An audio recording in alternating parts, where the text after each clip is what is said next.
ও আচ্ছা, আপনি তাহলে শেষ ক্যান্ডিডেট, এরপর তো আর কোনো ক্যান্ডিডেট নাই। তা যাই হোক, এত দেরি করলেন কি জন্য? আমি তো এলে সব লাগে লুগেতে চলে যাওয়ার ধরছিলাম।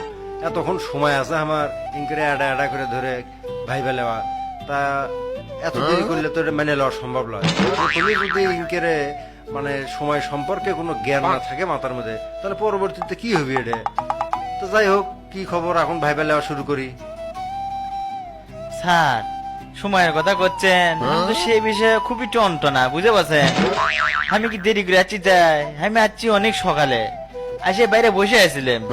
আপনি এই যে যতগুলোর ভাইবার নিলেন, বুঝছেন, আমি সগলির মুখ থেকে শুনলাম যে কি করলেন আর তারা কি করলো। তা আপনারা বলে খুবই ঘুষখোর, টাকা ছাড়া বলে কোনো কথা কন না, তাই মা করছে সগলি। কে রে? এলে তো পাক্কির বদমাইশ দেখতেছি। আমি তো জীবনে কোনো লোকের কাছ থেকে একটা পয়সা ঘুষ লিনি, আর এরা বাইরে এই ধরনের কথা কয়ে গেছে। এই বদমাইশেরও চাকরি দেওয়া যাবে লাই, বুঝবার পেছি।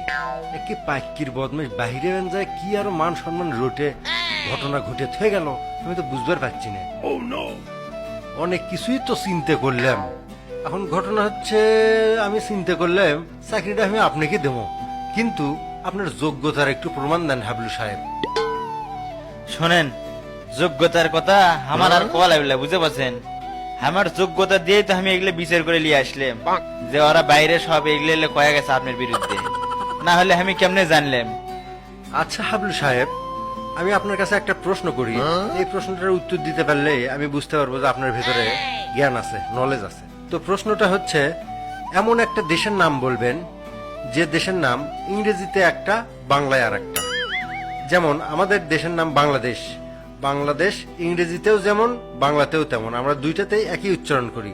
কিন্তু এমন একটা দেশের নাম বলবেন যেটাতে ইংরেজিতে একটা আসে, বাংলাতে আর একটা আসে। এই প্রশ্নটার উত্তর সঠিকভাবে দিতে পারবেন কি? স্যার, এত সহজ প্রশ্ন ধরলেন আপনি, খুঁজে আর পেলেন না? আমি তো কয়েকদিন আগে আজমির শরীফ থেকে ঘুরে আসলাম। ইংলিশে ইন্ডিয়া, বাংলায় ভারত, সেই দেশের কথা করছেন না আপনি?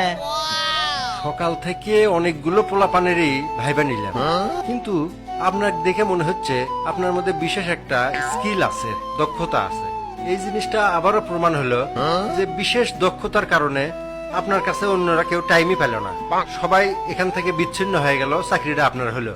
তা নিশ্চয়ই আপনি এই জায়গাত মনে হয় আলাদা কোনো একটা দক্ষতা খাটাইছেন, যে জন্য আমারও মনটা জয় করতে পারছে। তো চাকরিটা আপনাকে দিয়ে দিলাম,